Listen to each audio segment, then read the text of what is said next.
Okay, the leg is on the bench in the vise, soft jaws. I've got it to the point where I can turn it. That's a good thing. Used to be so jammed it wouldn't turn. But I still can't get this bolt in the bottom to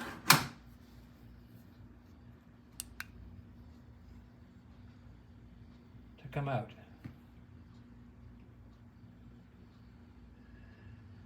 The faster I turn, the faster it spins, because the whole unit it's hooked to is spinning inside, the whole hydraulic shock absorber.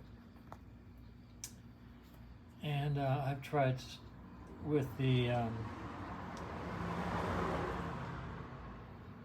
can't do two-handed there. I tried with socket.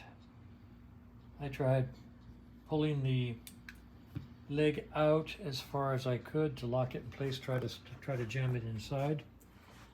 I tried putting a small screwdriver through the drain hole, which I can't get it over to. Yeah, here, like you do with Triumphs, to see if it would go in and lock that unit, and it didn't. I'm going to end up drilling that bolt out once I figure out how to keep it from spinning as I drill it. And that's going to take some sincere cleverness.